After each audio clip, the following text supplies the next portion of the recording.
I'm Logan. I'm 19 years old and I'm studying to be a doctor. I'm from Texas, but now I live in New York City for college. My parents are in Dallas, where my dad works as a surgeon at a university hospital, and my mom stays home. After high school, I moved to New York and I've been on my own for about 4 months now, since July. My dad's work inspired me to study hard and get into medical school. But since coming here, I haven't had the typical college experience I hoped for. I've been focused on my studies, which is important, but I also wanted to hang out with friends and join clubs. Unfortunately, money has been tight, so I couldn't do those things. My parents pay my tuition, but I have to pay for everything else like rent and living expenses. To make ends meet, I've been doing different jobs like tutoring, working at events, and even at a bar. But it's been tough. I often have to switch between shifts at different jobs just to get by each month. Weekends are when I try to earn the most money.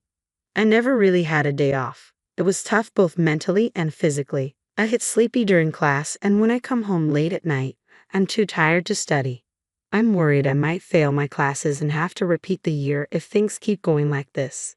Studying should be my top priority, but I'm struggling to focus. I felt anxious and desperate, so I called my mom for some financial help, even if it was just a little. My dad is hardly ever home because he's busy with his job, so my mom handles the finances. I thought they could help because my dad earns well, but my mom said they couldn't afford to send extra money. Many of my friends get financial help from their parents, and I wished I had that too. Despite all this, I kept working hard at my jobs. The midterms came, but I hadn't studied enough, and as I expected, I had to retake some exams. After finishing the retests in early August, my summer vacation began. I'm planning to work a lot during this long break to earn as much money as possible. Once summer is over, I'll focus more on my studies. That means cutting down on work hours, which should help my finances. To save money, I've been eating cheap foods like instant noodles, bread, and discounted meals. I also use my bike instead of paying for transportation. Growing up, I never had to worry about money, so this new life of financial struggle is unexpected and tough. Despite all this, I stay in touch with college friends through texts. Seeing their fun photos makes me realize how different our lives are, even though we go to the same university. My friends often invited me out, but I had to reluctantly decline because I didn't have the money or the time. Let's go somewhere that doesn't cost anything, I suggested. One of our classmates messaged me, "Are you sure you're okay? You always seem tired at school, and I think you're working too much." My friend was concerned about me. I've got the physical stamina, and I need to earn my living expenses. Let's meet up once school starts again, I replied. After that, I went to work at the bar as usual, but something happened shortly after. I collapsed during my shift. It was a busy Friday with lots of customers, and as I was carrying drinks, I suddenly felt dizzy. I don't remember much after that, but when I came to, I found myself in the hospital. According to the doctor, I collapsed due to exhaustion and malnutrition. I received treatment and was allowed to go home the same day. I immediately called my boss at the bar to apologize. My boss explained that after I collapsed, he had called my name, but I was too out of it to respond, so he called an ambulance. He had also contacted my parents. "You've been taking on a lot of shifts, and I relied too much on that. I'm sorry about that. I want you to rest easy for the rest of the month," my boss said. This meant a cut in my income. As I rode the subway home from the hospital, I wondered if I should take on more tutoring jobs. I found myself at a loss. I was supposed to work at the bar the next day, but that suddenly turned into a day off. I decided to quietly stay in bed today. While checking my phone, I noticed a message from my friend that I had missed while I was unconscious. I replied and explained why my response was delayed. Upon learning about my situation, my friend decided to come over. He bought groceries at the supermarket and made spaghetti for me. While eating the meal he had kindly prepared, our conversation turned to the topic of living expenses for someone living alone. When I mentioned that I wasn't receiving any financial support from home, my friend was surprised. "That's why you've been working so hard. Your dad's a doctor. You should be getting some support." "No," I explained. "I asked Mom, and she said they're barely managing with just my tuition." "But you're an only child, right?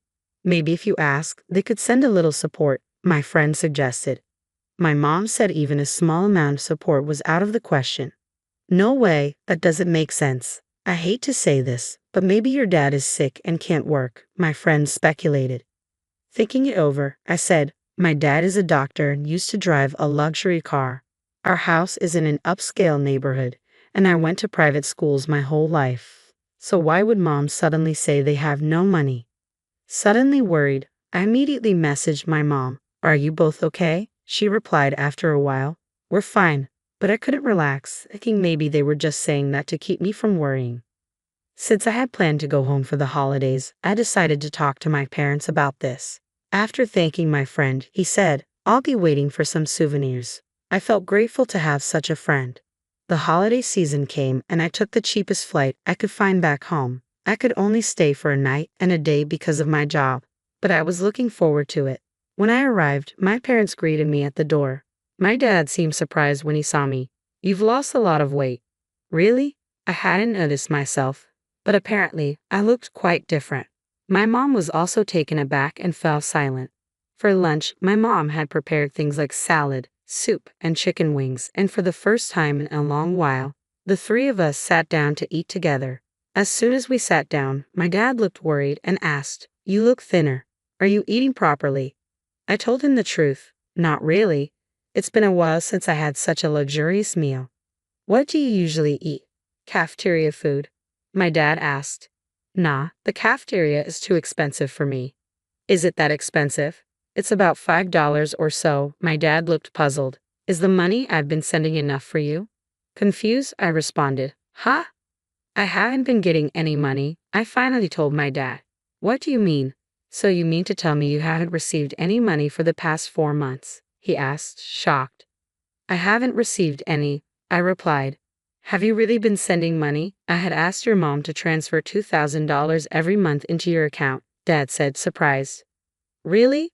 I was surprised. Mom told me that your finances were tight and that she couldn't afford to send any money. I explained. Dad looked perplexed. We have enough money. Paisley, have you been sending money to Logan properly? He asked Mom.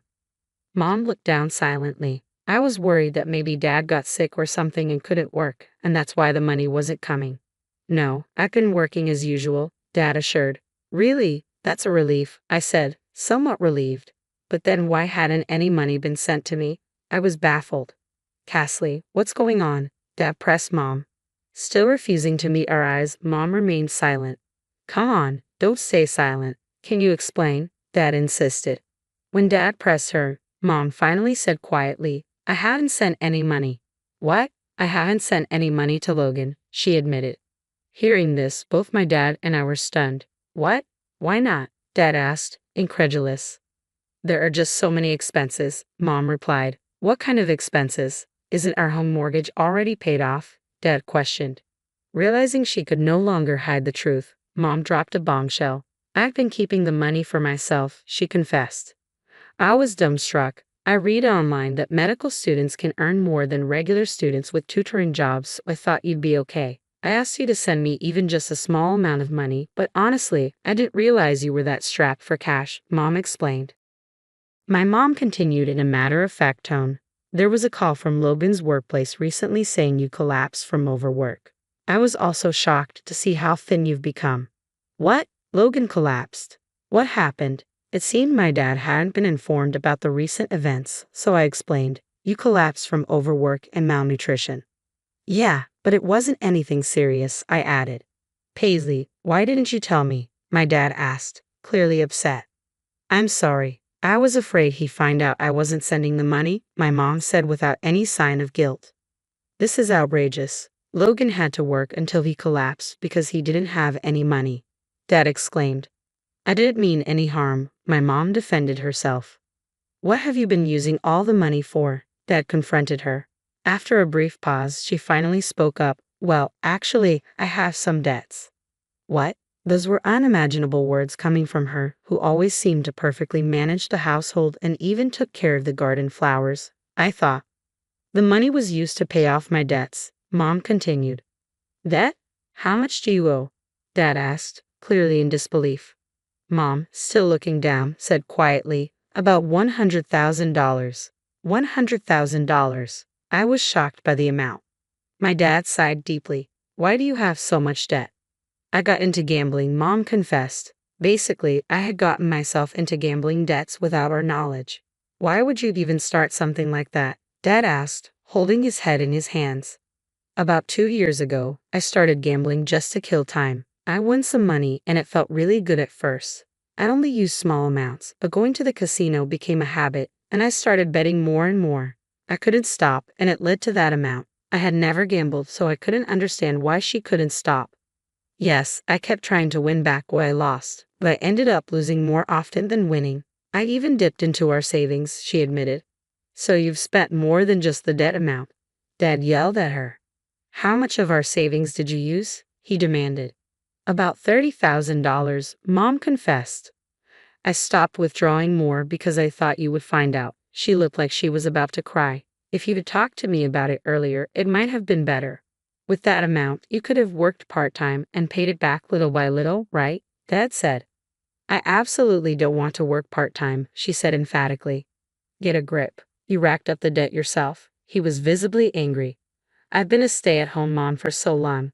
There's no way I can work now. That's why I borrowed money from payday lenders, she confessed. I was stunned by her selfish reasoning. Then the interest piled up and the debt just grew. I got involved with various lenders, and now I can't make payments anywhere. I'm completely overwhelmed. Dad sighed again. Are you still gambling in this situation? Yes, I see no choice, Mom admitted. Then I'll pay off the debt for you, Dad said decisively. Really? Mom stood up from her chair, her face brightening with joy. I knew you would help me. She rushed towards him, looking moved. However, things didn't turn out as favorably for her. But this is your severance. Let's get a divorce, Dad said abruptly. What?